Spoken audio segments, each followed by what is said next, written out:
Hello and welcome back to Goblin Viewz. I am your titular goblin, and today I am brought to you by Spider-Man 3, directed by Sam Raimi, and I am also accompanied by the lovely Adi. What the fuck does he say? Adi Vanel, or whatever the fuck he says. I'm referencing that. Yeah, Demoiselle. If you guys don't get that reference, that's a John Travolta reference. But no, today I'm accompanied by Akasha. How are you? Good. Good. And we're coming together to discuss Spider-Man 3. No. If you haven't checked out our other Spider-Man reviews, they should both be on YouTube. I mean, if you're watching this later on, you should be on the same YouTube channel, so, just go check them out. But, yeah, let's just, I guess, get right into it with our non-spoiler and just initial thoughts of the movies. So, what did you like this movie, Akasha? Yeah. You did like this movie? Mm-hmm. So... And you thought I was gonna hate it. I did, so I guess we should talk about, this is the finale to the Spider-Man trilogy, the Sam Raimi Spider-Man trilogy. Mm-hmm. Which is, critically panned, I guess? I don't know if it still is. But it was like a critical failure, not a box office failure, because this movie, I believe, is actually the biggest opening of any Spider-Man film, ever. Mm-hmm. So it didn't do bad money-wise. It just was development hell. But we're going to discuss all that development stuff towards the end of the movie, or at the end of the review. So if you're very interested in the process of the making of Spider-Man 3 and all that, and discussing the ideas that were had for Spider-Man 4. Stick around. Then stick around. But I just realized, before we even get into Spider-Man 3, we have to talk about the original Spider-Man. The original Spider-Man. Italian Spider-Man. Okay. So, surprise! This is a double review. I tricked you all. This isn't just a Spider-Man 3 review. We're also reviewing Italian Spider-Man. Yeah, bitches. Which was recommended to us by our good friend Rory, who some of you may know. Shout out to you, Rory. But we sat down and we watched it. So, if you're not aware of what Italian Spider-Man is, it's a 2007 parody film making fun of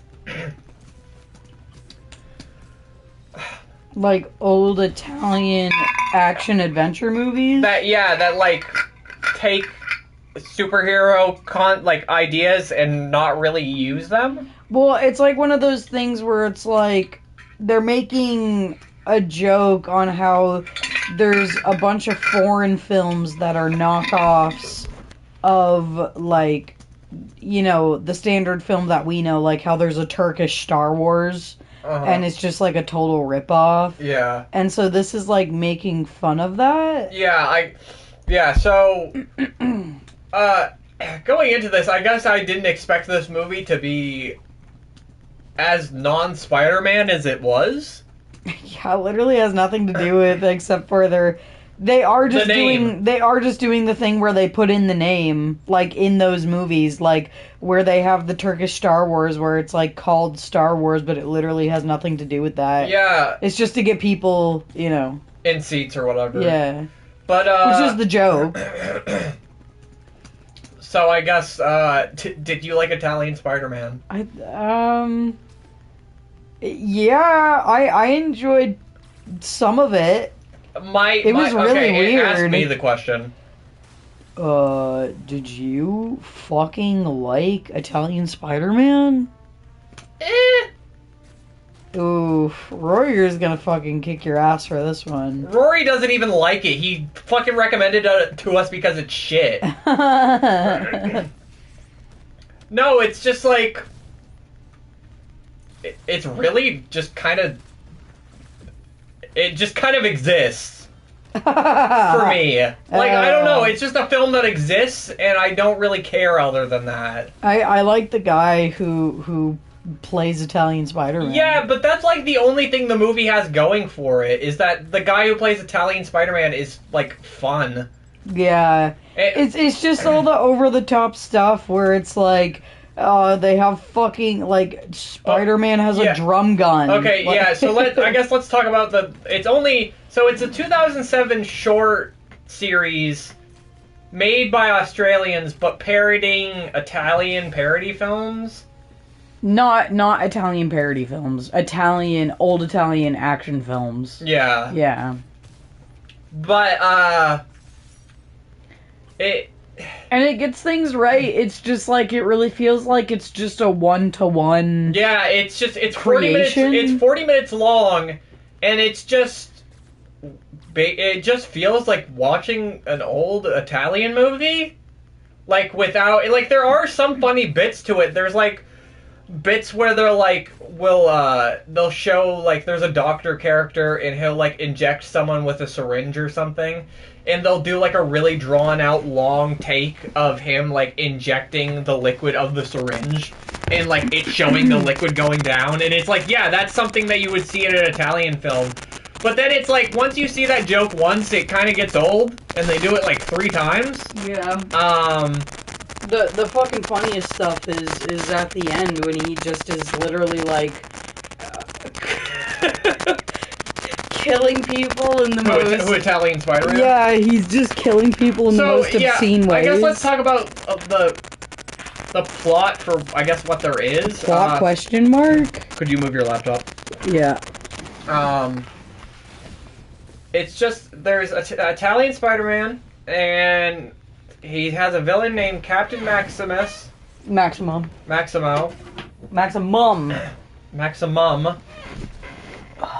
And a meteor hits the planet, and the meteor can make copies of people, so Captain Maximum wants it, and obviously Italian Spider-Man's making sure that he doesn't get it. That's about it. But and hilarity ensues. Yeah, it's just like, it's so, I don't know, it's just so, like I said, whatever to me. Yeah. It's really hard to talk about something when you think it's just, like, fine. Yeah, and that's what was so disappointing about it, is, like, I was expecting going into it at least having something to say about it, but I really don't, you know what I mean? Yeah.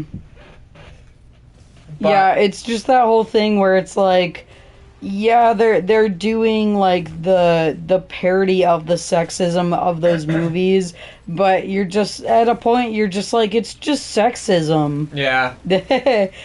It's not, like, so over the top like in Austin Powers, where literally in the second movie, they're like, yeah, she was a robot the whole time. Yeah. Yeah. No, it's... I did like how it was shot, though. Oh, yeah, I liked a lot of like I said, I liked the guy who played Italian Spider-Man. I thought he was fun. It was really Davey. He's fucking with wires. Yeah, sorry, our cat Davey's fucking with wires. It was really creative in, like, the scenery and the film grain I also stuff. like the creativity of, like, being able to, in 2007, replicate a 60s Italian film like that.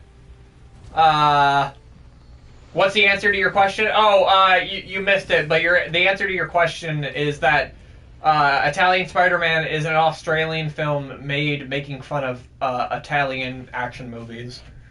It's parodying 60s Italian action movies, but that's your answer. It's made by Australians. But yeah, I guess, do you just want to rate it? Yeah, it was like a 5 out of 10. Yeah, like a 4 or 5. It's so fine. It's so inoffensive, really.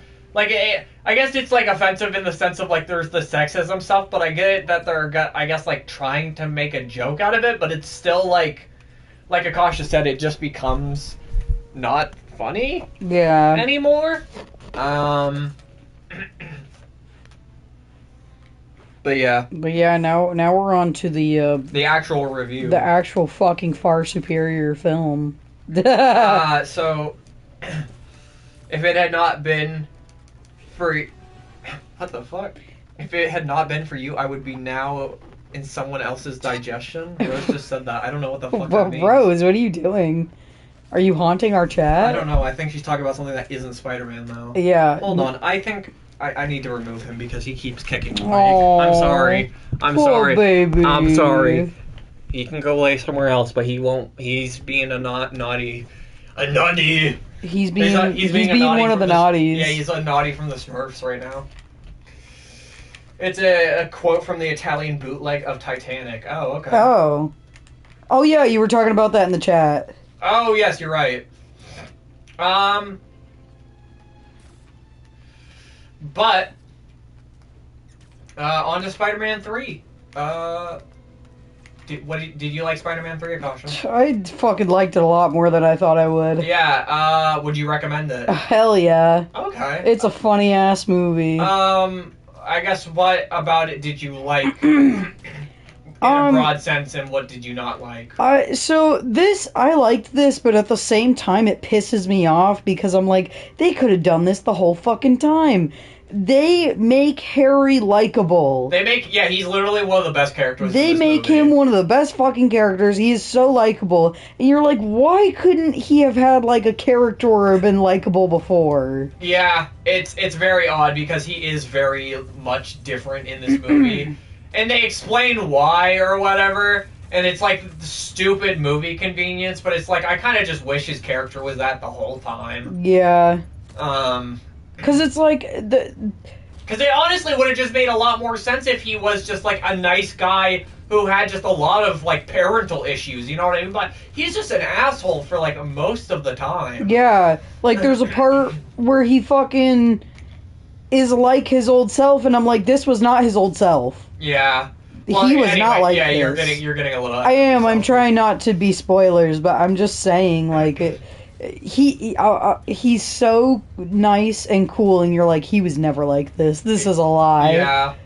But, haha, that's a bummer. Yeah, it is a bummer. It really is because it makes me disappointed because like the only two aspects that we really complained about those other two movies are Harry. You know what I mean? And it's like, and then he's great. And it's like if he was really like this good in the other two movies, I bet the other two movies. I mean, one is the best one, but it's like I feel like it would add something. These movies would be even better than they already are, and I already think they're fucking great. Yeah. But I'm not blind to be able to tell that there's obviously some missing pieces. Yeah. Here, could you talk for a minute while I go fill my water bottle? Yeah. So this is the first time we started taking notes, so I'll just say some fucking stupid bullshit notes I took that aren't even about the movie. So first, the movie opens up, the studio credits roll. I see the Columbia Pictures lady. I go, holy shit. I didn't realize how hot the Columbia Pictures lady was. I'm like, alright. This is how we're gonna start this movie. The fucking me realizing in my 20s that the Columbia Pictures lady is hot. We're off to a good start. Secondly, there's a credit scene, or like an opening credit sequence where they play scenes out of like the latter two movies. And I thought it was a cute little recap. It was nice to see all those images and stuff. I was really put off, though. Brant does not agree with me, and this is such a small thing, but I was like, motherfucker, the first movie has so many stills in those credits, and then the second movie has like 6. And I was like, what the fuck? The second movie is as important, and we liked it better, and now I have a bias, and you're not pandering to my bias, movie. I think the reason is, though, is because it's like, I think that just because, like, the impact of the stuff that happens in the second movie, it's like, The only thing that kind of really transfers from that movie into this one is Harry finding out that he's Peter Parker.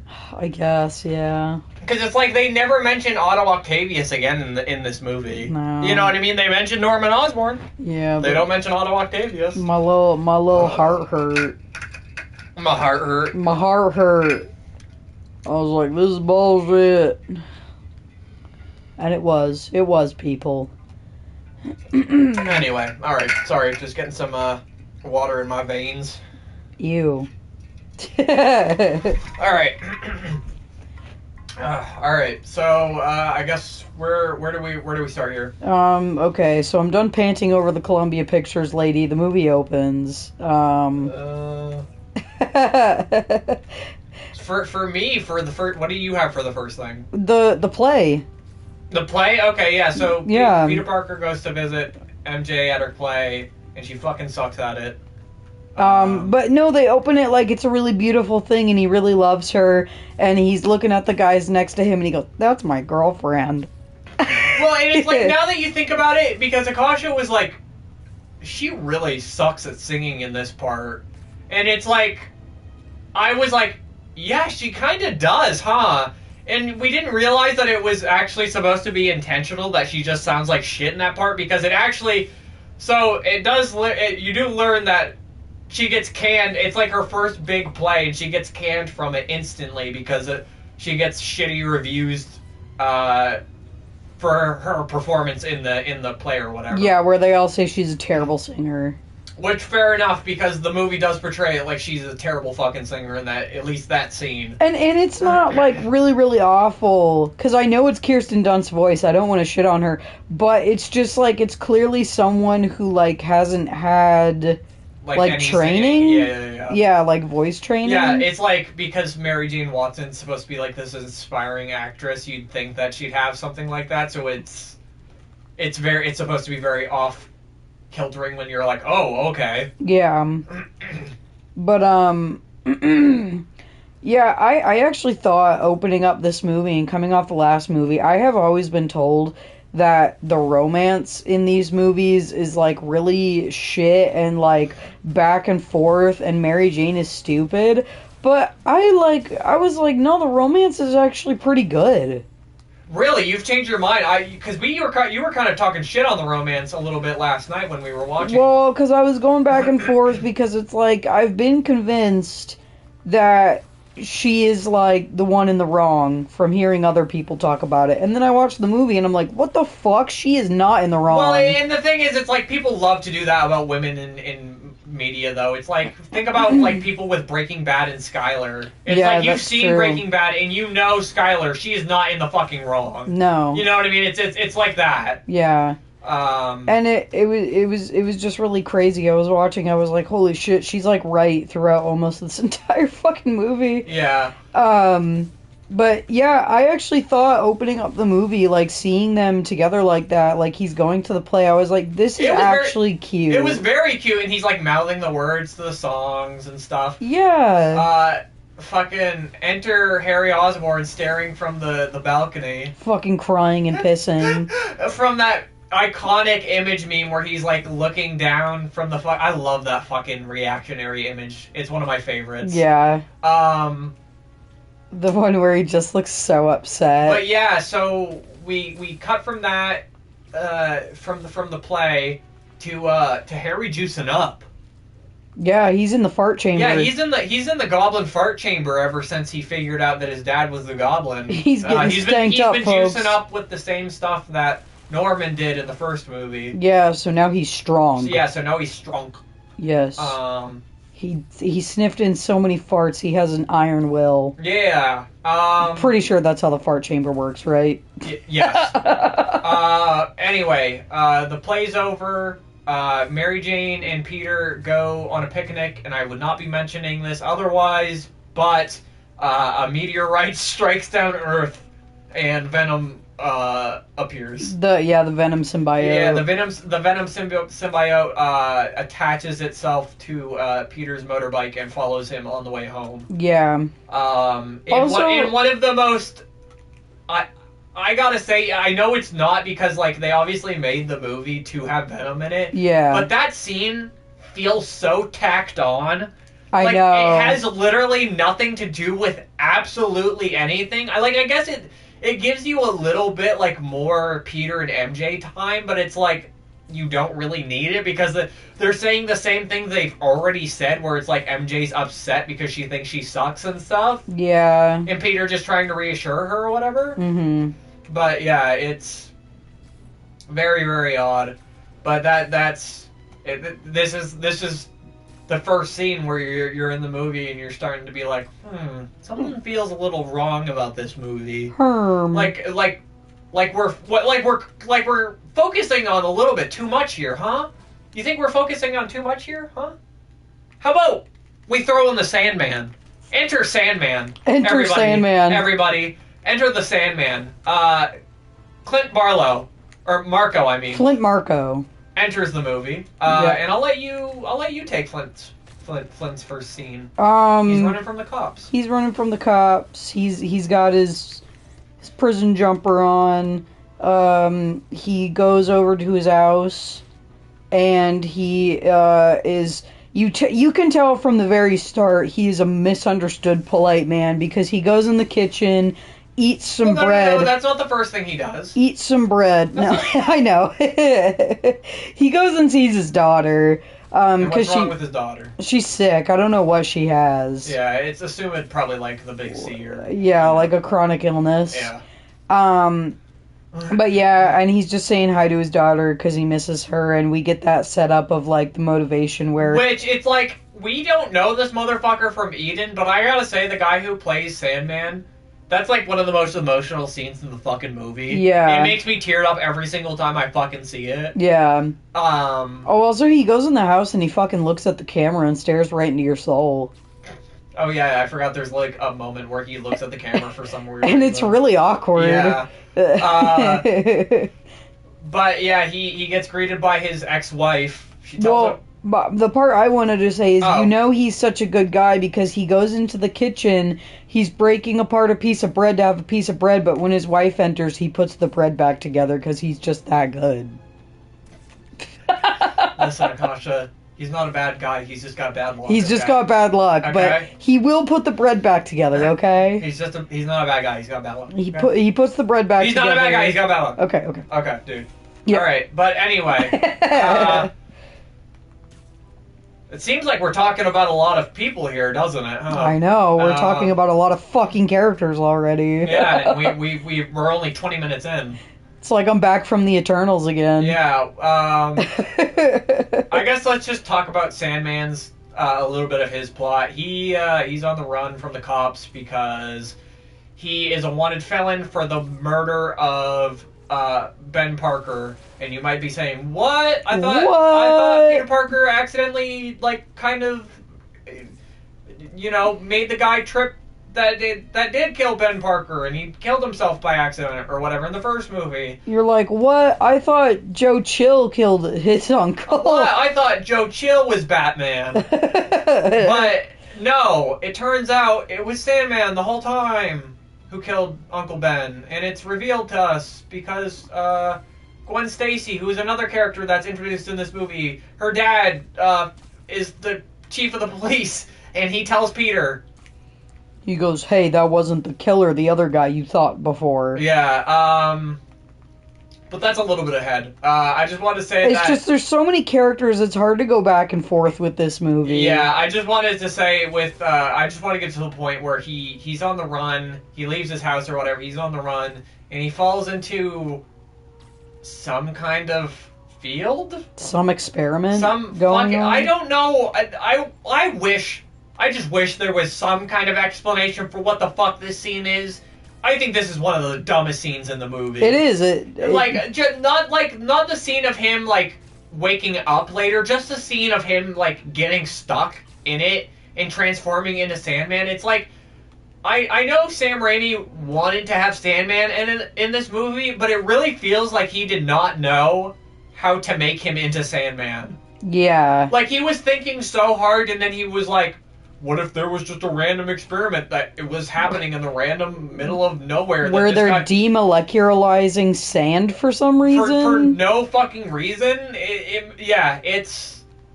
It makes no sense. But anyway, he gets... But then one of your favorite scenes is next. Yeah, well, no. Exactly. So I still hate that part, though. LMAO never... Oh, that always got a chuckle. Yeah, it is so stupid. It's just like... I just wish there was some kind of explanation for it, because it's just like a bunch of random scientists in this like fucking underground bunker. Mm-hmm. It's so stupid. But gotta have an origin. Yeah, I guess, but it's like, I don't know, I feel like literally anything else would be better than that. I don't know. I don't want to like derail from the review too much, but I don't even know, like, do you know what the original origin for the Sandman is? It's probably something like that, I'm guessing. Yeah, but maybe, but I feel like it has more explanation, probably. I don't know. I really don't know. Yeah, maybe it does. But either way, you like the next part? Yeah, no, the next part is one of my favorite fucking scenes in like the entire movie. It's the part where he wakes up and he's just made of sand. Did you like the part at all? I know it doesn't look the best because of the CGI. Yeah, you're far more forgiving of CGI than I am. I didn't think it looked all that great, but I did think it like kind of made me really sad trying to watch him like reform his body. Well, yeah, okay, it's really fucked up. So the scene is just like you're watching this mound of sand, and all of a sudden it starts fucking moving, and then it starts like forming into a human body. And it's just like him struggling to like form his human self. This body horror shit. Yeah, and then like he like notices the locket that his daughter gave him earlier in the movie or whatever, and he just can't grab it because he's made of fucking sand, and it's so goddamn sad. Rose said she likes that part. Yeah, I like the part where he holds the locket and got sad. Yeah, it's such a good like part. It is fucked up. It's like that's the thing, is it's like it makes me forgive the CGI when their storytelling like as good as that. You know what I mean? I wanted to say too that all these fucking movies have like stupid CGI sequences from like medical documentaries where it's like molecules or DNA forming with something else. Have you noticed that? What it was? Sorry, what are you saying? Like all these CGI sequences in every one of these movies where they have like something entering their DNA. Yeah, well, like I mean, in the first Spider-Man movie. At least it remains like consistent, right? Yeah. You know? But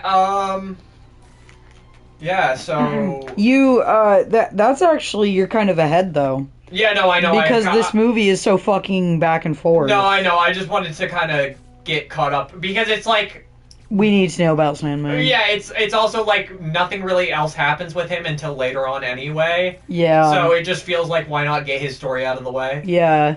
So what really happens before this is Peter is scooting around on his stupid little bike like a fucking dork, and then he gets brain blasted from behind by Harry. Oh yeah, so Harry after juicing up, fucking up, like tries to assassinate Peter Parker. Yeah. Just in the middle of the night. Yeah, like, while he's just home. Scooting around. And I gotta say, I think this is the best fight scene of the entire movie. Absolutely. It's so fucking good. So good.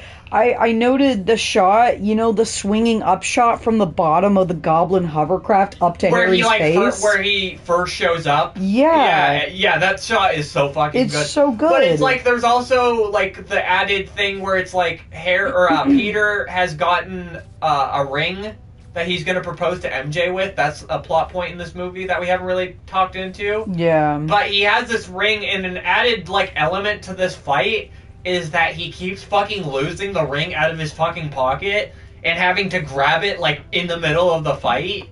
And it's so goddamn good. And, I just love it. Yeah. I love it so much. You did say there is a one bit where they, like, go into an alley where it's fucking nuts with the CGI because... So it's hard to see? Yeah. Which I do agree, it is a bit hard to see during that bit, but, like, oh my god, the scene, like, all the way up to that point is so fucking good. Yeah, I was saying that, like, this movie is far more like you thought the other two movies had a bunch of CGI. This one is fucking chock full of it, and it doesn't look as good as the previous CGI. Yeah, that this movie that is its biggest like sin. I think a lot of people find with it is the amount of CGI in it, because it's like old CGI definitely dates a movie very quickly. Yeah. And it's just like, they got a fucking huge budget, so I know obviously they wanted to use it. I think it was $250 million. This was the biggest budget out of any movie, and you can definitely tell. Yeah, for sure. It just looks the movie had just started, and we were like looking at like the beginning with the opera scene with MJ, and I just looked at Akasha and I was like, you can just tell that the budget for this is like astronomically huge compared to it. Because it's like we've got like opera set scenes and like so much shit going on. Yeah, really. But either way, you want to? So Peter kills Harry Osborn. Yeah, Peter kills Harry. The movie ends. That's it. No, Peter kicks the shit out of Harry Osborn. He gets a brain injury. Which leads him into forgetting the memories of the first two movies. Yeah. And he has to. It's actually kind of sad. Like this is where he starts to become good, because like he's reminded that like his dad died and stuff. And you know what? Honestly, it's like a trope that I would usually find dumb. Like, oh, the character forgets the plot of the other movies, but I feel like it actually like rewrites his character to benefit the movie in such a way that I do not care. Well, because his character was such shit beforehand, you know what I mean? It's so weird because he actually is a likable person now, and they're like, oh, he's going back to how he was before. And I'm like, he was not likable before. Well, I think that the point of that, though, is that, like, we were seeing him at the tail end of him being, like, nice, I guess. I guess. I don't know, But there's a stupid line he says, though, where fucking MJ and Peter are visiting him in the hospital, and they leave, and he looks at the doctor, and he goes, my best friends. I would give my life for them. No. The doctor's like, you got some pretty good friends, huh? And he's like, the best friends. I would give my life for them. Yeah, and it's so cheesy. It's so cheesy, but I love it. Yeah. I love it so fucking much. Okay, let's see. Let's see where we are for my notes. So Harry and Peter fight. Clint becomes. Okay, so we're at the point where Sandman becomes Sandman. Yeah, that's. Okay, now we're at the point where enter Eddie Brock, I guess. Oh yeah, and the scene with Stacy. Do we want to just quickly glaze over that real quick so we don't have to focus on it? Because it's just like it's nothing. So okay, James Franco has been replaced as the worst part of this movie by Eddie Brock. He's so bad. He's the worst part of this fucking movie in every single way. Unbearable. He's and I hate to say that because it's nothing against Topher Grace, obviously, but he's just so bad. He adds nothing to this movie. I have nothing to say other than he's bad. He adds nothing to this movie. He's obnoxious. He's good as a photographer, but as Venom, sir. Yeah, like when he's Eddie Brock, I'm fine with that. But when he becomes Venom, holy fuck. Yeah. Wow. Yeah. But I just, we've got Eddie Brock and Gwen Stacy, who are new characters. They're dating, or not really. He went to coffee with her once, and he's kind of an incel. But not kind of. He's totally an incel. Yeah. He's like, oh, we went to coffee, so we're dating. Yeah. But, Eddie Brock is basically competing with Peter Parker to get a staff job at... Double the money. A staff job at, Jameson's newspaper. At the Daily Bugle, because there has been a new job opening. And obviously you'd think Peter Parker would get it, but, Eddie Brock is like this up-and-coming new photographer. That pissed me off. What? That in the other movies, they made it clear that Jameson was not stupid and he could not be bribed or, like, flattered by Peter. Then Eddie Brock walks in and he goes, oh, I'm gonna flatter you, and it works. Yeah. It works. It is. I don't know, maybe it's because it's like he's supposed to be smooth, but just because the way the character is portrayed, he looks like a fucking dumbass. Like a dork. Yeah. But either way, they're competing for a shot of Spider-Man. That's about it. A shot of Spider-Man doing something bad, and that's their... So Jameson can can hire one of them based on whoever brings him the shot first or whatever. Yeah. Anyway, then we get to the scene where Gwen Stacy's modeling and gets owned. Yeah, so, that was a little bit before, but at a certain point Gwen Stacy was modeling and she gets fucking attacked by a wrecking ball, or a crane goes awry and... Crane gone wild. Yeah, and Spider-Man saves her, and Gwen Stacy is the daughter of the chief of police, who is also new in this movie. And she's totally unnecessary in this movie and stupid as well. But whatever. Yeah. Anyway, but, Spider-Man's now getting the key to the city because he saved her. Because he's fucking awesome. Yeah, so, key to the city, Spider-Man shows up to the ceremony, and he kisses Gwen Stacy. Which is... fucking stupid. The worst he fucking kisses thing. her in the exact same way he kisses MJ. Yeah, and in the first movie. This is the part where I go, are you fucking kidding me? She is so in the right to be pissed. Just for an FYI, Peter has not been infected by the symbiote. He does this of his own free will. Yeah. And I get it, it's like, oh, the spider, like, the kind of fame is getting to his head or whatever, but, like, I don't know why in a million years you would ever think that's a good fucking idea. No. I mean, and I guess, like, the justification is for it, like I was discussing earlier, is that she does do it with another, like, try to replicate it with another dude in the second movie. Yeah, but they weren't even together. No. What do you mean? They weren't together at the time that she did that. Oh, yeah. No. Yeah, and it's like, yeah, Peter is also going to propose to MJ at the same time. That is also an added thing in this. Yeah, on the same night after. Oh yeah, after MJ watches. So it ends. He goes to a fancy French restaurant. Who else is the maitre d' besides French Bruce Campbell? Yes. Do you want to say the quote? I am French. He goes, I am French. I am French. He is funny. He's so fucking funny. He's a funny little son of a bitch. But anyway, they go to dinner where Peter is going to propose. On literally the worst night possible. He has no self-awareness. And I like that in this movie they give Bruce Campbell's character a little bit more, because there's this funny bit where Peter's supposed to signal him to come in to bring in the champagne that's supposed to have, like, the ring in it or whatever.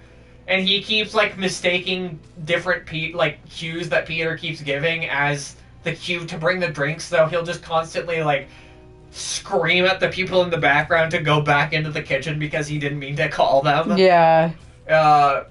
Also, during this scene, I wrote the note, like, I was like, there is no way he can get any worse than he is being right now when he gets the symbiote. I'm like, his ego is so fucking bloated. Fucking big. Do you think that what he does is the worst thing he does, even when he gets a symbiote? Because I do not think so. No, I don't think it. I wrote that note before I saw it. Oh, okay. I was wondering if you're, like, saying that, still thinking that. No, it's just crazy that he does this shit as the fucking regular ass Peter Parker. Yeah, I guess it's just supposed to be that the fame gets to his head, though, because they do talk about that, like him, like, hearing the people screaming his name and stuff like that. Yeah. Rose said, the French. Yes. But anyway, Mary Jane gets pissed and fucking leaves. Rightfully so. They figure out that, we also forgot that Sandman, during the time when the key to the city thing had tried to rob, some money, and Spider-Man stopped him. Yeah. But that doesn't really have anything to do besides they just introduced them to each other. Yeah, and it only matters so that, like, they're about... so Aunt May and Peter then get told that the Uncle Ben killer secret that we already talked about. Mm-hmm. And then Mary... what happens? He gets... Okay, so... He has, like, nightmares about that, and while he's having nightmares about... Gooed. Yeah, I wrote Peter gets gooed. I wrote, symbiote crawls in his cock. Okay, fair enough. I wrote just Spidey gets gooed, but yeah, the symbiote possesses Peter Parker, and he becomes the black suit Spider-Man. Because he's like, starting to experience so much turmoil from being exposed to thinking about his uncle's death again and stuff. Yeah. But immediately after getting gooed, because of his anger, he instantly decides that he's going to go kill Sandman. I also wrote, too, remember the scene where he wakes up from the dreams where he's, like, watching his uncle die a million times, and then the scene transitions, and he just goes, this feels good. Oh, yeah, because he's in the black Spider-Man suit or whatever. It just seems so weird. He's, like, dreaming about his uncle dying, and then he goes, this feels good. I'm like... No, I get you. That's funny. He fucking swings his cock around New York. Yeah, so he goes and he murders the Sandman. Yep. That's basically it. He just goes to murder the Sandman. Yep, and after he murders him, he says, see ya, chump. No, he says good riddance. No, I know. Who does he say see ya, chump to? Yeah, who does he say that to? I feel like he says that earlier in the movie when he's like good guy Spider-Man. No, it's when he turns bad. Does he? I can't remember. I know very soon he Batman. Spider-Man just can't call people like a fucking loser. Like, come on, he's got to call people a chump. You're trash, Brock. No, so he kills Sandman. Yeah. We were talking about it too. There's a really great shot where they're zooming in. Yeah. So hold on, let me give some context to the shot. Yeah. Though. So obviously, because he's made of sand, the Sandman's weakness is water. Yeah. And Spider-Man learns this, and there's a huge like pipe filled with water in the subway tunnel that they're in. And Spider-Man, in efforts to kill him, starts pulling on this grate, and when he pulls on the grate, a bolt will kill. So the way it was filmed is like a bolt will come out and it'll make the sound, and the camera will like zoom in on Flint Marco's face at the same time. Yeah, each time it'll be like Spider-Man pulling it a little bit, zoom in, and then the sound will happen, and then it'll zoom in on Marco's face while it's going and stuff. It was a really good shot. Yeah, it's one of those just like iconic Sam Raimi shots that he loves doing. And then he goes home and he says, "Good news, Aunt May. He's fucking dead." Yeah, he goes to talk to Aunt May, and Aunt May goes, "Spider-Man doesn't kill people. What the fuck are you talking about?" Yeah, she's really upset with the fact that the idea that Spider-Man killed someone. Because think about it. I mean, we didn't talk about it when we discussed the second one, but her thoughts about Spider-Man had been vindicated in the sequel. Mm-hmm. You know what I mean? She had thought that he was like a real superhero. Yeah. So to hear, the person who you think is your idol, killed someone, and it's like Peter Parker doesn't understand, because he's like, why wouldn't you want the person who killed Uncle Ben to be dead? And she's like, Peter, it's been like 5 years. Like, what is him being dead gonna do for me? Yeah. And that's kind of the kind of wrap up, I guess, on Aunt May's Uncle Ben storyline. Yeah. Where she kind of just has come to terms with it at this point, and it really, really upsets Peter that she's not happy with it. Well, I think that's also because of the symbiote. I know. But it just shows like the turmoil in this movie. Yeah. Another thing to mention with the symbiote, I mentioned Kurt Connors in the Spider-Man 2 review. He's not super important. I just like mentioning him because I just think it's really cool to have the inclusion of another character. So Kurt Connors is also in this movie as Peter's teacher, but this instead he studies the symbiote and gives like the audience and Peter like tips and tricks about the symbiote. Tips and tricks. Well, I mean, he basically he just tells us all about it. He's the exposition dump for the symbiote. Mm-hmm. But I just like it. I like that there's an inclusion of it, and I kind of the fact that I want to mention Kurt Connors actually kind of leads into talking about some of the issues that went on behind the scenes of this movie. So if you're interested on hearing more about his character and what was intended for him, stick around towards the end, because I have a lot of shit that, like, versus all the other reviews, I have so much shit to talk about with this movie. Like, towards the end of it, it's insane. Alright. But yeah, after Spider-Man kills Sandman, what? Harry regains his memories, right? Yeah. After MJ cheats on Peter as well. This is but this is the scene where I realized that Harry is evil Batman. Okay. Because he's like a rich dude, with a butler who like cares for him and gives him advice after his parents have died, and he's like, donning the suit. You know what I mean? Yeah. No, I'm like, I get you. This motherfucker's just Batman. Mm-hmm. But yeah, he regains his memories. Well, he makes up a funny scene in his head. No, do you want to talk about how he regains his memories with MJ cheating on Peter in retaliation?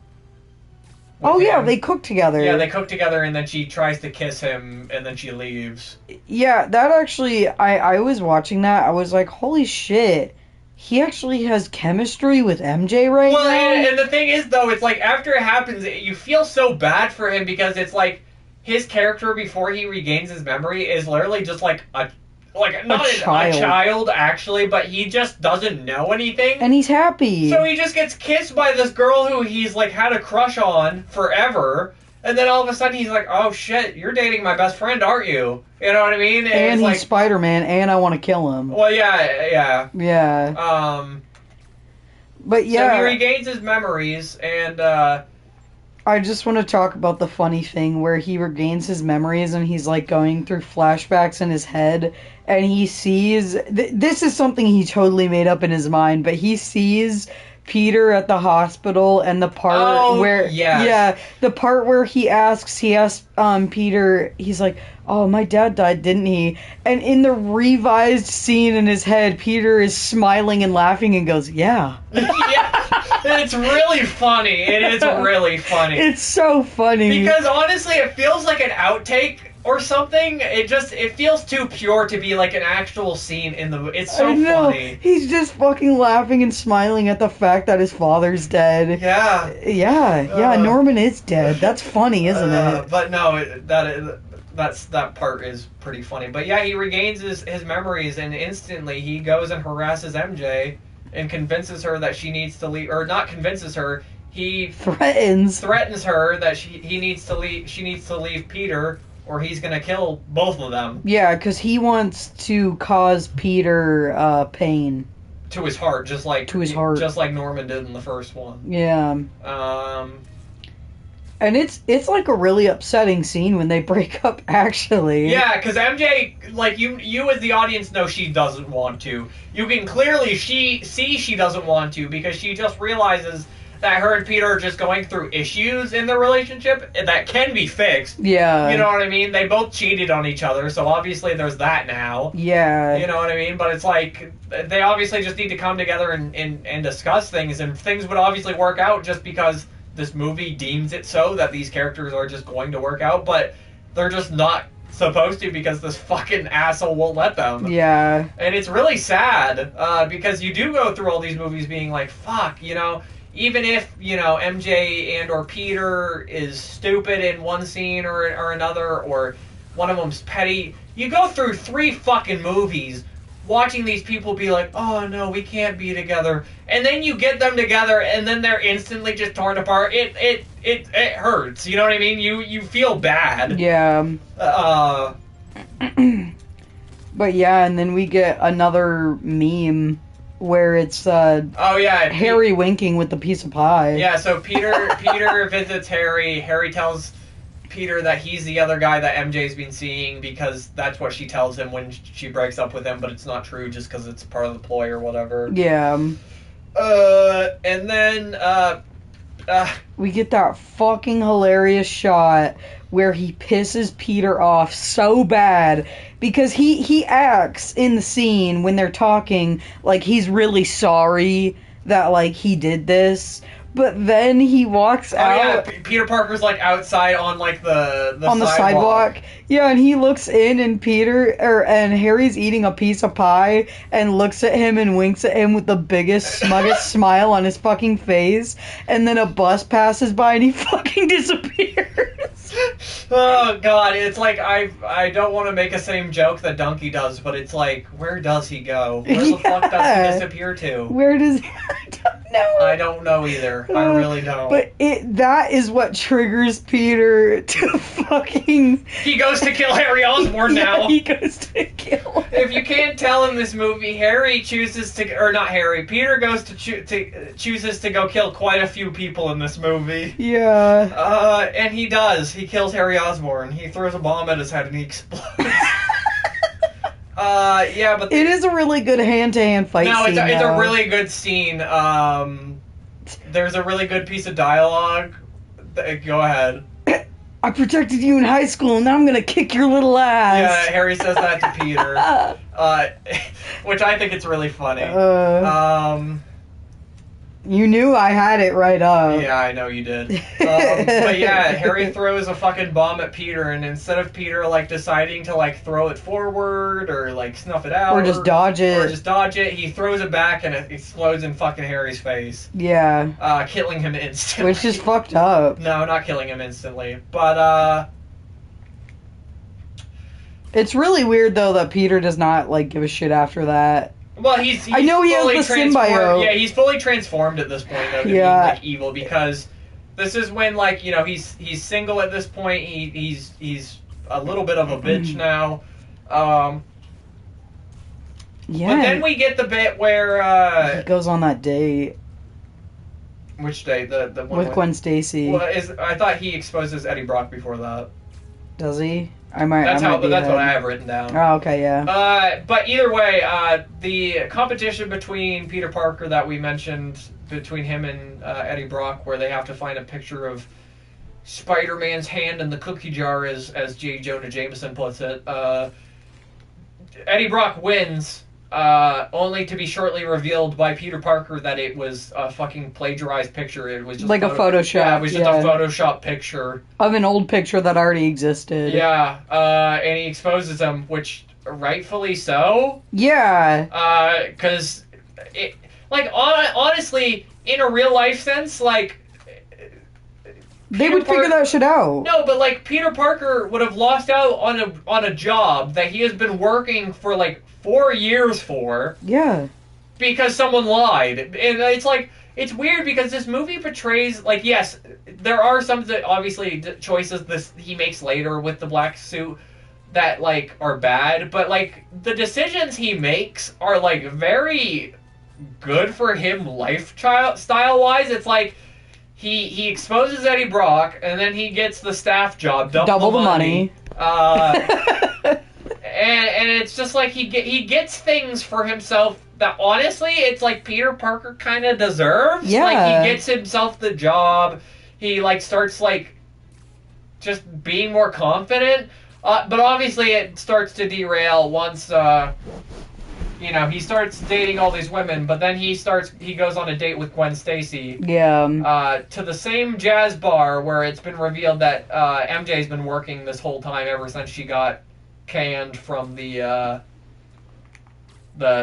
job at the play or whatever.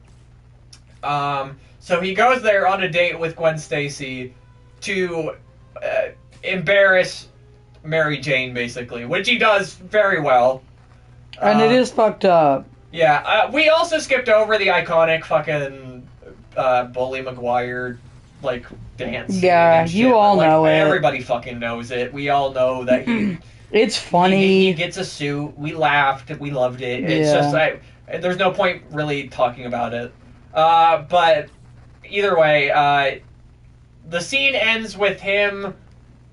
Finger guns? Oh, yeah, finger guns. But no, the scene ends with Peter Parker getting smacking the shit out of MJ. Well, yeah, he gets in a fight at the bar, and MJ comes to try to pull him off it, and he doesn't realize it's her, and he just, like, backhand smacks the shit out of her.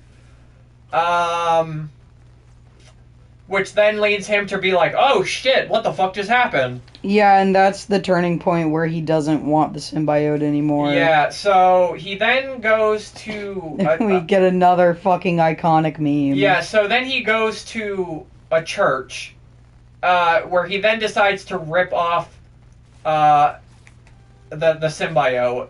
And at the same time, at the same church, Eddie Brock has decided to find religion because earlier, when Peter Parker exposed him, he told him that if he needed to find something, he needed to find religion. So Eddie Brock took that, and he went to church, and he goes to pray to God to ask God to kill Spider-Man. No, to kill Peter Parker. To kill Peter Parker, not Spider-Man, obviously. Which is so fucked up. It's so fucked up. It's pretty funny, though. Well, it's like, I kind of like it, though, because it loops back into the themes, because these movies have had very heavy-handed religious theming, whether you like to admit it or not. There's, like, the two of the mega scenes with Aunt May in the first and the second one have to deal with her, like reading Bible verses and shit. Yeah. You know what I mean? And just, like, I like that it kind of cascades into literal asking of God to kill Peter Parker. Beat him, Mary, you know I'm a religious man, now kill Spider-Man. Yeah, that's pretty good, Rose. Yeah. But Peter Parker starts ringing the fucking bell by accident as he's ripping off the symbiote suit, which he realizes is what is helping rip off the suit. Yeah, it's the weakness. You know, obviously the bell's going off, and Eddie Brock notices this, so he goes to the bell, and the symbiote falls on him, and he becomes Venom. Yeah. And then enter the absolute worst part of the movie, actual Venom. Yeah. It's literally like Eddie Brock is bad, and then Venom is the worst part. Yeah. It's terrible. It's so bad. The song Hellfire, but with Spider-Man.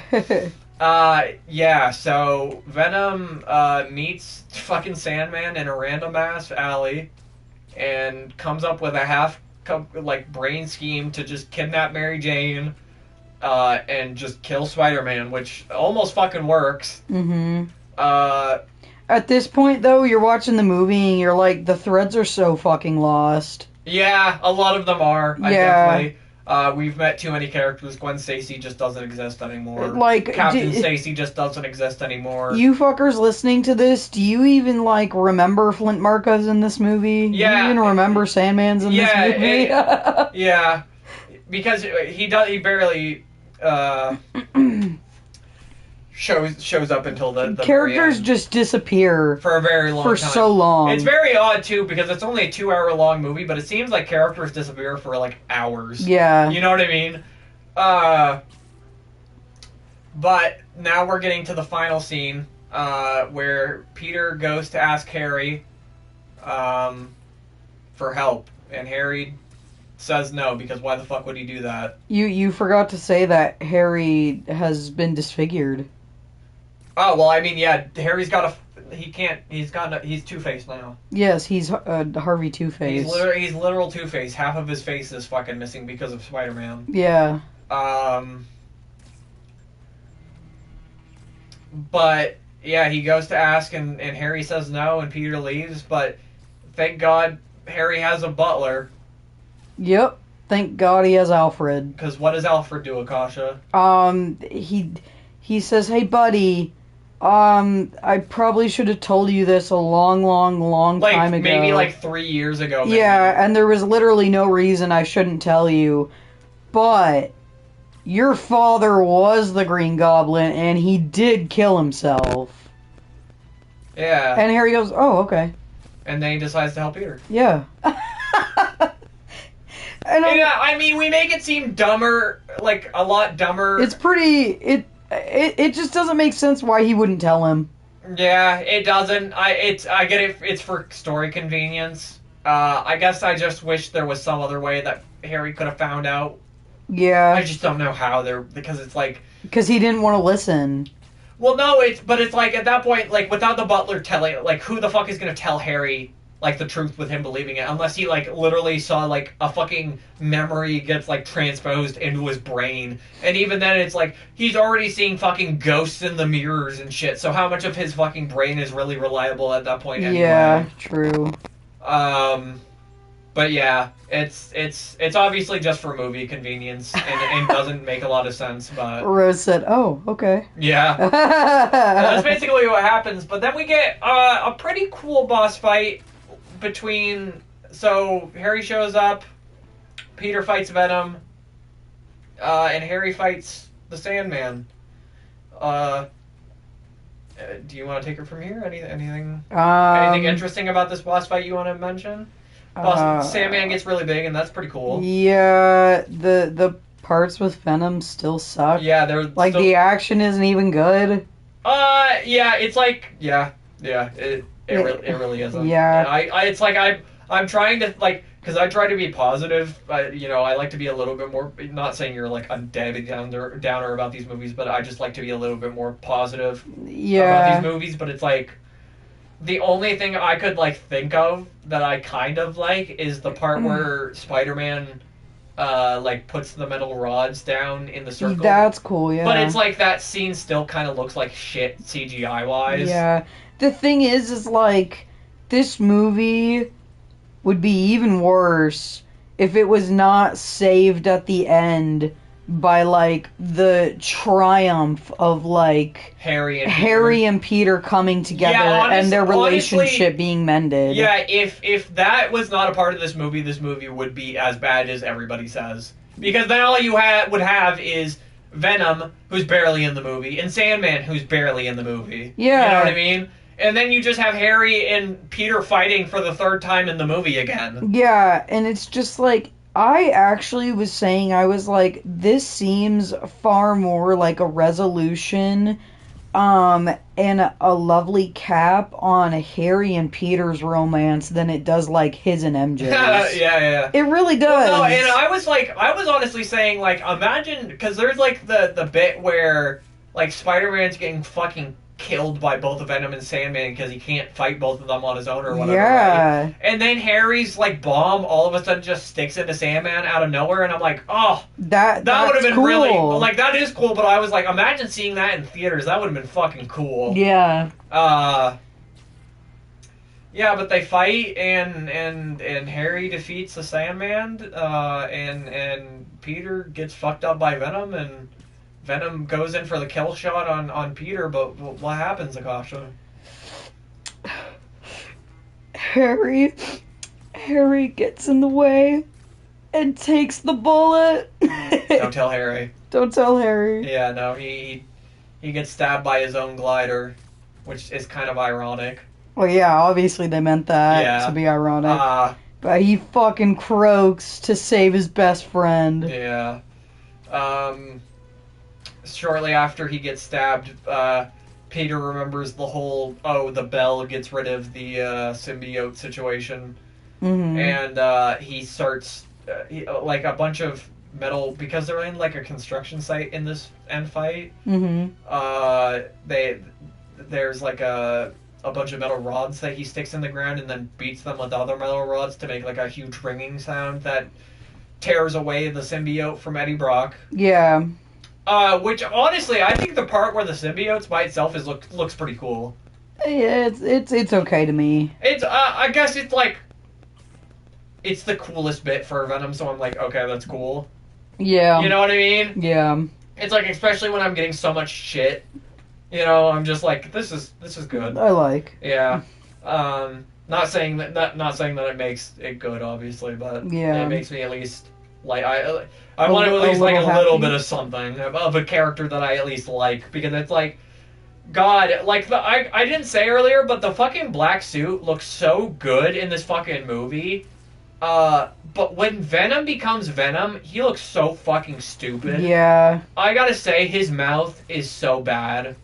It looks like it's just a regular Muppet. It's like a Muppet mouth with shark teeth. Yeah. That's all it is. It looks terrible. It's not curved in any way. It's flat, and it's got rows of teeth, and that's about it. Yeah. It's so awkward looking. That's why I'm saying in the bit where it's pulled away, at least it somewhat looks like Venom. You know what I mean? Because it's got the distorted mouth and shit. Yeah. Or whatever. But yeah, Peter throws a pumpkin bomb into it, and Eddie Brock fucking kills himself, and Venom's dead too. End of movie. End of movie. No, we get no one cares that Eddie Brock died. We literally Akasha and I like both looked at each other like because it's like the bomb gets thrown into the symbiote, and Eddie jumps into it, and then Peter goes, Eddie, no! Like, it's supposed to be emotional, but Akasha and I just looked at each other like... It's like Eddie Brock, in the first place, was, like, a weird piece of shit that, like, kinda was stalking a woman? Maybe? Definitely stalking a woman. Like, yeah, okay, definitely stalking a woman. And it's like... and then he gets caught doing something illegal, and then goes to pussy out and ask God for help. Because he got caught doing a bad thing. Yeah, and literally wishes death upon someone who did the right thing. Yeah. I mean, even though it's like, I guess Peter Parker does like push him into a fucking poster, but it's yeah, whatever. Whatever. But it's still like I don't know. The movie like oddly portrays it like it's supposed to be sad, but you do not give one singular shit at all. Yeah. And I made the point where it's just like... Venom is nothing. Venom is fucking, like, window dressing in this movie. Yeah, I'd say that, like, the only time Venom works in the plot is when the black suit Spider-Man stuff is in it, and even then it's like... Eh. Yeah. You could just honestly say, like, Peter kind of just... becomes a dick because the fame gets to his head or something. Because he already was a dick. Yeah, because he was already kind of delving in that territory, and I get it, it's like, oh, the black suit is what's the final straw that pushes him, but it's like, like we'll talk about when we get towards the development part of this movie, Venom was not supposed to be in this movie, and I think a lot of people know that, and it's very clear. But before we get to that, obviously, we get one final scene where MJ... Peter and Harry talk to each other before he sadly passes away. Yeah. And it actually is sad because this movie, in all honesty, like Akasha and I were saying earlier, it kind of does rectify Harry as just a character. Yeah. It like makes him a lot better of a character, and it makes you feel very, very sad that he has to go. I'm kind of... I don't know, it makes me wish that James Franco wasn't such a weird real-life dude, because if he was, like... I know he's not going to be in it, probably just because of all the weird shit he's done, but if he was in No Way Home without all the weird shit he'd done, I would be so hyped for that. Like, if him and Toby show up, you know what I mean? If it is, like, Toby showed up, because it's, like, that would be cool. Yeah. It would be cool. But anyway, they have a final conversation. Sandman shows up, because he just can't die for some reason. Like, what do you think actually kills him in this universe? Anything? Because it's like, if water does not kill him, what does? I really don't know. Yeah, I have no clue. But yeah, he shows up and he tells Peter Parker the truth. And what's the truth, Akasha? The truce? Yeah, what's the truce? The truth is that he shot his uncle. Yeah, but accidentally. Accidentally, because he had a fucking trigger-happy finger, and... No, his finger was on the trigger. Okay, so yeah. I just don't think it's a good excuse. No, it's not a good excuse, but it's like, it's supposed to be a good excuse for what, like, to be sympathetic with him, and it's like, the added thing of his daughter being, like, sick does make it more empathetic. Obviously, he did kill someone. Yeah. But it's like the fact that Peter Parker does forgive him in the end, it's like, it makes it, I guess, better for you as an audience member as well. It is nice. Yeah. It's a nice moment. You just don't like how it's tacked on. No, I don't like how it's tacked on. Yeah, I can get that, but I'm fine with it. Well, and it also comes from that Sam Raimi really liked the Sandman. I read this in like when I was looking into it. He really liked the Sandman, but he didn't really like that he was just always a petty criminal. So that's why he wanted to make it that way, to have it more like stake in the like Spider-Man's life. Because usually, like, I don't know, I'm pretty sure in most I don't think there's ever been a thing in Spider-Man media where like Uncle Ben is killed by a specific person. You know what I mean? Yeah. So Like, it doesn't matter, like Joe Chill. Yeah. Well, I mean, even with Joe Chill, it's like sometimes it doesn't even matter. Usually it doesn't matter, actually. Usually doesn't matter, but it's like, I guess he just wanted to make it a little bit different, and I can respect that, even though it doesn't. It's just obviously he didn't have that idea when he first was making the first movie or whatever. Yeah. But yeah, that's pretty much it. I just isn't there like one last scene between like Peter and MJ or something? Basically it just shows that they get back together. Yeah, they get back together and they live happily ever after. Yep. Which, I mean, honestly, I guess is like the best ending you can hope for. Yeah. Right? Sure. But either way, that's Spider-Man 3, everybody. Yeah. What would you give a Spider-Man? What would you give Spider-Man 3 a Kasha? Probably like a 6 or 7. 6 or 7? I think on Letterboxd I gave it a 6. I'm gonna blow people's fucking minds. Mm. Honestly, as much as I shat on it, I give it a 9 out of 10. Wow, really? I've let enough time, and I've seen that movie enough times, and like watching the full trilogy in like its full glory. I like the movie a lot. Okay. And I get it. It does have a lot of issues. I'm not excusing the fact that it has a lot of fucking issues. It does, and it's even Sam Raimi himself has gone as saying this is his worst movie. You know what I mean? So Yeah. It's like obviously there is argument to be made for it to be a bad movie. You know what I mean? Yeah. But to me, I think it fits just fine. I think Sam Raimi was just talented enough to be forced to do the stupid bullshit that we're going to talk about, where he was forced to use characters that he didn't want to, and he did it just fine enough where it works. You know what I mean? Like, I feel like any other director nowadays would have made that movie 17 times million worse. You know what I mean? Yeah. So I gotta give him respect where respect is due. You know what I mean? Yeah. He got dealt a shit hand, and he did it the best he could. And honestly, the movie that comes out of it is a cult classic. Out of a series of cult classics. You know what I mean? But that one specifically is like god tier of cult classic. You know? Yeah. And whether it's for no publicity is bad publicity, I guess, in that regard, right?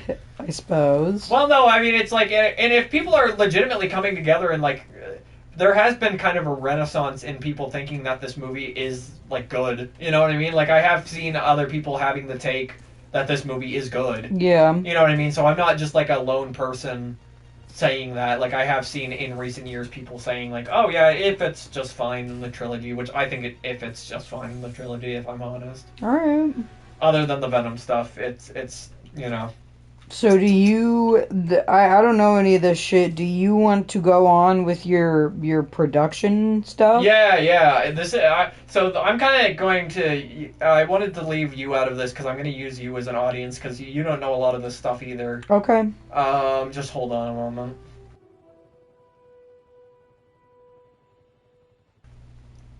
Alright, so I just wanted to talk about... So, as a lot of people know, Venom was not supposed to be in this movie. The original villain was just supposed to be Harry Osborn and Sandman.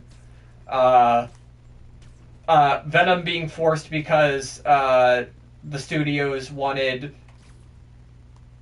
so Sony Studios looked at the Spider-Man movies, even though they were doing really well, and were like, damn, Sam, why are you not using fan-favorite comic villains like Venom? And Sam went, well, I don't really understand Venom very well, so I don't use him. And then they went, well, you're going to use Venom. And Sam went, I guess I will. And that's the product we came out with, where he got to, have the movie that he wanted to make, like, smushed in with the ideas of what an executive studio wanted to make. And that's why we have the mess that we do. Yeah. So it's just another incident of studios butting their heads in where they fucking shouldn't. That's one of the big things. Another big thing is Sony was really hassling him because they wanted to reboot the franchise. Already? Yes. Well, can't you see? Obviously, they did when Amazing Spider-Man was announced quickly after this movie was. Well, yeah, that's true. Like, announced and whatever. So basically, I learned that, the production of this happened, and Sam wasn't very happy with this movie, right? He released it, and he wasn't very happy. Mm-hmm. But it made a shit ton of money. It made a shit ton of money. The most money out of any fucking movie of that year, I think, actually. Mm-hmm.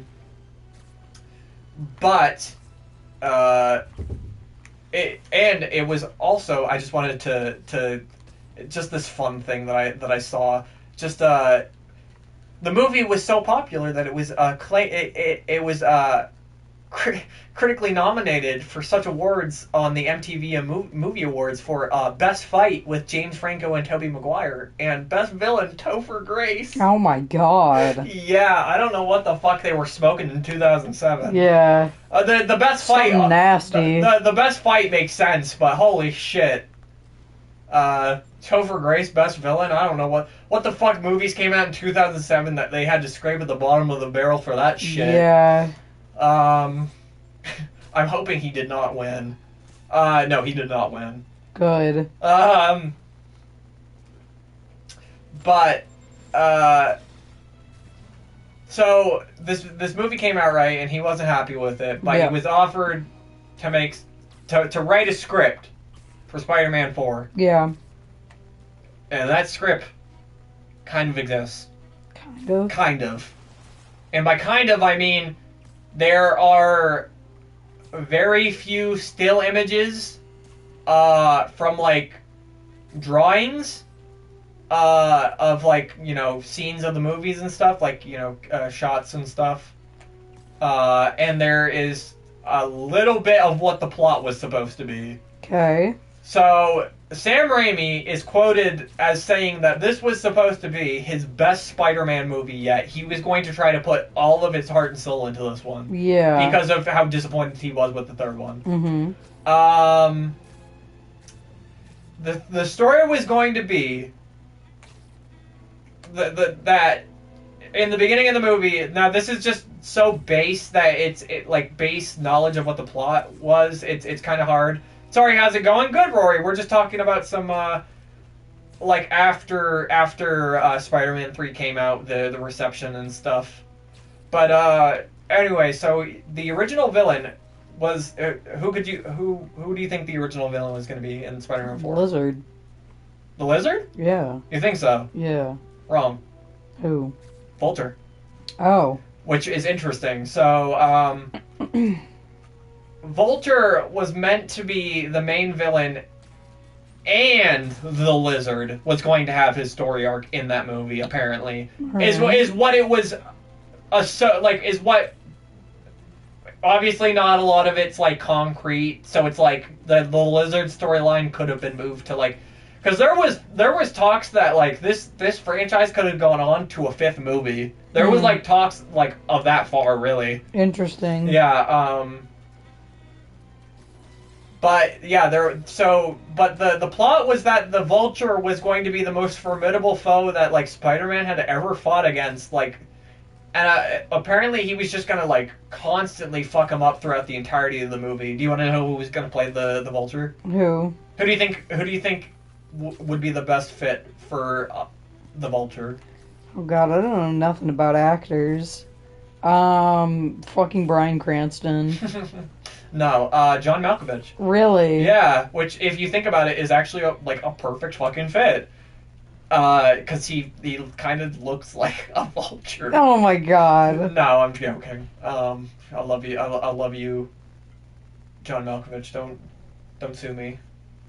For calling you a vulture. No, but the movie was apparently supposed to start with like Spider-Man, like a montage of him like arresting like lesser D villains that Sam Raimi was never gonna make a full movie about. Yeah. So, in the opening I guess I had heard wrong about what I had known that the stuff of this movie was going to be originally, but it was going to open where Spider-Man was going to bring into the police station the Shocker, the Prowler. Whoa, the Prowler. Yeah, Stiltman. Okay. And Mysterio, who would be played by Bruce Campbell as a fat version of Mysterio. Okay.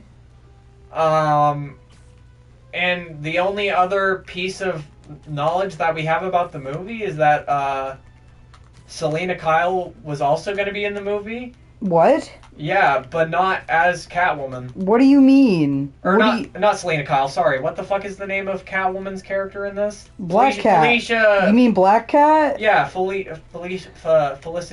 something? What the fuck is her name? Yeah, Felicity sorry. something. They're the same character. Who cares? They are the same character. But Black Cat, Felicity Day or whatever the fuck her name is, was supposed to be in the movie.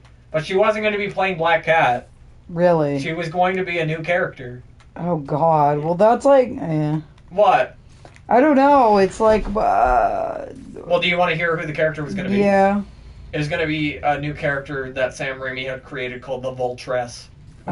Who's going to assist the Vulture in taking down Spider-Man. Interesting. Which, honestly, if that was a plot point, maybe it would have been like... If it had gone to a fifth movie, maybe it would have been like... She becomes Black Cat in the transition between, like, being the Vultress or something. Yeah. You know what I mean?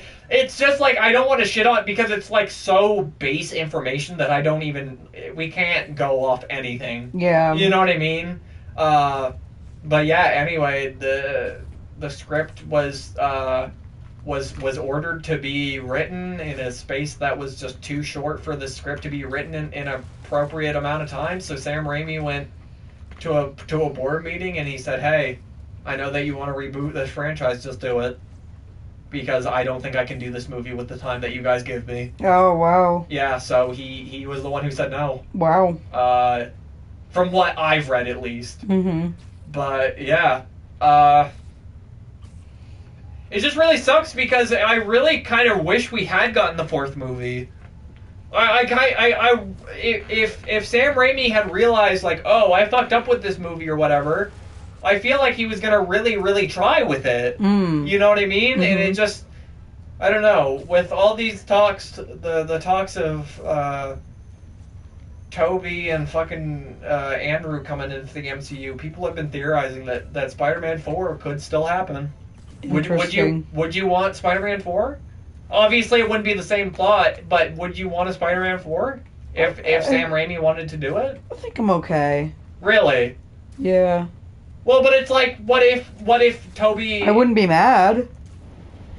No, but I'm saying, like, okay, what if Toby and Tom's characters do get or not Toby and Tom, Toby and Andrew's characters do get introduced in the new Spider-Man movie? Do you not like think that they could have new avenues to like explore with that then? I feel like they could have quite a bit. I don't know. Like having, I don't know, maybe like Tobey Maguire comes back for his like one singular movie, and it turns out that his universe is the universe that Miles Morales originates in. Yeah. Something weird like that. I don't know. I don't know. I mean, I know Miles is supposed to exist in like the... But anyway, we're getting off topic from the review and stuff. That's about it, though. Did you have any wrap-up things that you wanted to say? No, I just liked this series, and I'm excited to watch the other movies. Yeah, I'm definitely excited to get to the Amazing Spider-Man just because I haven't seen them in so long, and I know people shit on them, but, like, you know, going from this movie and being like, wow, I really loved this movie. And I never really hated it to begin with. Like, I never was one of the haters of Spider-Man 3 to begin with, but just, like, going into it, watching the whole series from start to finish, it, like, really put the whole thing into perspective for me and how much I really like that whole trilogy, just as a whole. Mm-hmm. You know what I mean? But yeah, at the end of the day, the Spider-Man Sam Raimi trilogy, if you were to give the whole trilogy, I guess, a rating, what would you give it? Oh god. Like an 8. An 8 as a whole? Yeah. I got just one more thing. I asked the community on Twitter and stuff what their favorite Spider-Man movie of this trilogy is. Which one do you think that they picked? If you had to rank them based on the community, what do you think that they're? I think they probably went second, first, third. Yes, you'd be absolutely correct. Yeah. No, absolutely right. All right. Well, with that being said, though, that is going to wrap up the Sam Raimi Spider-Man review trilogy. I want to thank you guys so much for stopping and checking it out. We will be doing the Andrew Garfield movies very, very soon, so keep on the lookout for that. Yeah. We're going to raid Julian because he's doing some art. Oh, maybe not. Because it seems like the raid channel thing is not working. It's not working. Okay, never mind. I guess we're just going to end it. All right, bye-bye, everybody. Bye.